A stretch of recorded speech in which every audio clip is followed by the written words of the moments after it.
right, I'm confused and I need your opinion. I need it and I need it today. I can't wait.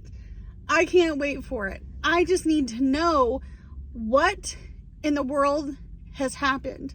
When did this become normal? When?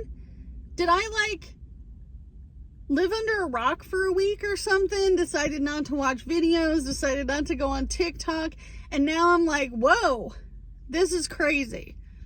And let me know what you think and if some of these things are outrageous to you too. So if you're new to my channel, my name is Amanda. I am 36 years old. I live in the state of Oregon, and it's very expensive to live here, but I've been on a low income all of my adult life. Now, let me tell you, I'm never usually judgy. I am never one to be like, hey, if you get on that food stamp program, if you get on EBT, no problem. You do what you got to do, bestie, to feed your family. If you're on Section 8, you got to do what you got to do to house your family. Okay? I don't get any of these things. I haven't been on EBT since probably fall of last year, to be really honest. And I've only been able to get EBT off and on for, the last couple of years, depending on what I make.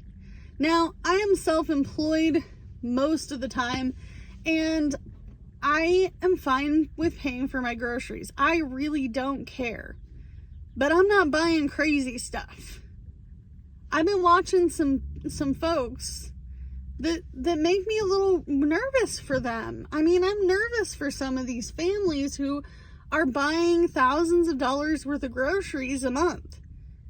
Like, bestie, how are you paying $300 for a week's worth of groceries and that's now the new normal? How?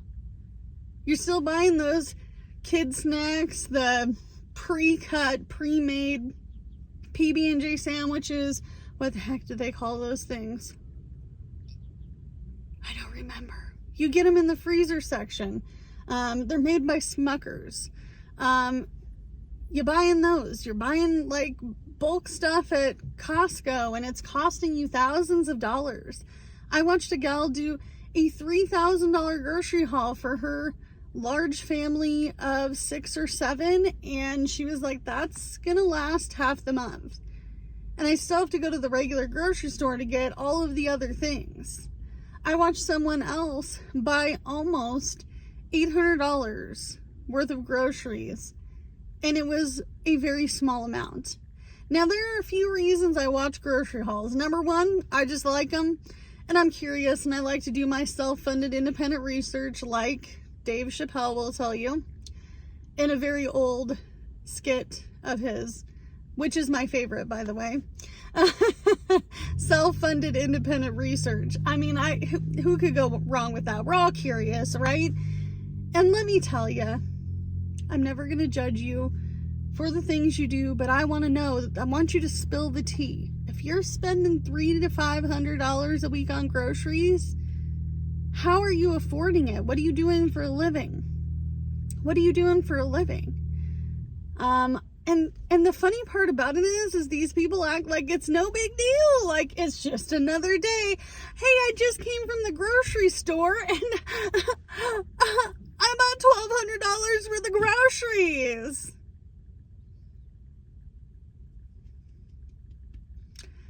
I want to know what you're doing.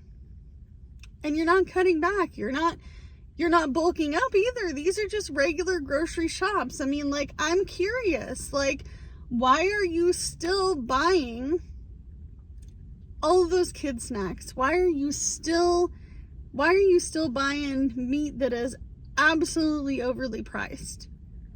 $60 worth of steaks. I can't afford to buy beef most of the time. I eat a lot of ground turkey, we eat a lot of chicken, and luckily my family does not really care. But I'm worried for you guys. I'm worried for you guys because I'm like, what are you doing? Why? Is this normal to you? Do you feel okay? Do you feel satisfied? Are you making your meals from home? Are you bulk shopping to stock up a pantry? I'm confused when I saw some of these gals doing these hauls. I was like, my heart goes out to you. It makes me sad that you're doing this. And I guess, I mean, obviously we want our families to eat well. We want to be fed. We want, to make sure that, everybody is getting their preference. But at the end of the day, I've been doing tons of pantry meals. I have a Costco shelf that has tons of dry goods on it, whether they be gluten-free or not, for Jordan, my husband, to be able to eat. But like, I'm stretching my budget. I'm stretching every penny I have. I have been adding things like rice, cornbread. I have been adding beans into almost all of our meals. I don't like beans all that much, but I'm going to stretch my meals with it because that's what is in my budget. And I'm scared for some of these people who are like legitimately spending so much money at Costco and Sam's Club that I'm like, how are you able to obtain this and keep this up? It's crazy. It's crazy. If you're not cutting down on the things that you are buying right now, I'm scared for you. And that's just my opinion. I may make chicken and rice X amount of times in a week. I may have to cut down on buying things that I enjoy, like yogurt. I may have to cut down on fresh produce and fresh products in general, just so that way I can survive the next week. And it's been a meal prepping, meal planning last couple of weeks, for sure the last 2 weeks. And I'm still trying to stretch my budget into next week so that way I have some adequate time to make sure that the first of the month's bills are paid. We're not starving. No one's going without breakfast, lunch, dinner, and a snack, specifically kids. But I just want to know, like, how are you coming up with this money to spend $300 to $500 a week? I mean, are you swiping it? Are you swiping the card? You're inserting the chip? I mean, I'm confused. I watched a gal in the budgeting community recently talk about this as well. She's like, listen, I just don't have it. I just don't have it. And this person is not a low-income person. This was just somebody being honest. I just don't have it, so I'm just not going to spend it. I'm making pizza from home, you guys. I'm not buying it anymore.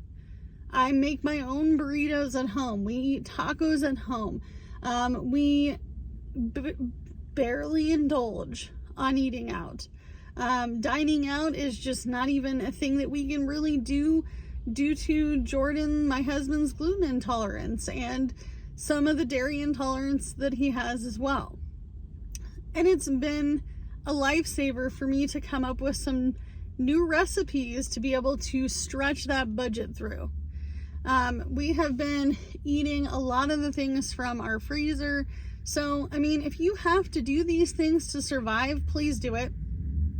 If you're without a job, you're getting your hours cut, you may have to pick up some side hustles. You may need to go to the food pantry or the food bank. You may have to go to the EBT food stamp office and get on food stamps. It's there when you need it, okay? Use it. Use it. You're paying into these programs, use it. But I want to know, if you're paying that much a week for groceries, or you're paying a couple $1,000s a month for groceries, how are you doing it? Spill the tea. I just need to know. Because, I mean, I'm seeing people with heaping cartloads in the store still. I'm out doing a DoorDash delivery and I see this guy with this heaping cartload of stuff. I'm talking like pre-made, processed, things from the freezer. How are you doing it? I'm confused. And maybe some of you guys are confused too. But just know, I'll never judge you if you tell me, hey, I've been putting it on a credit card. I just want your honesty. But as always, you can only do what you can with what you got, because it's all you have to work with, and I'll see you in the next one. Bye, guys.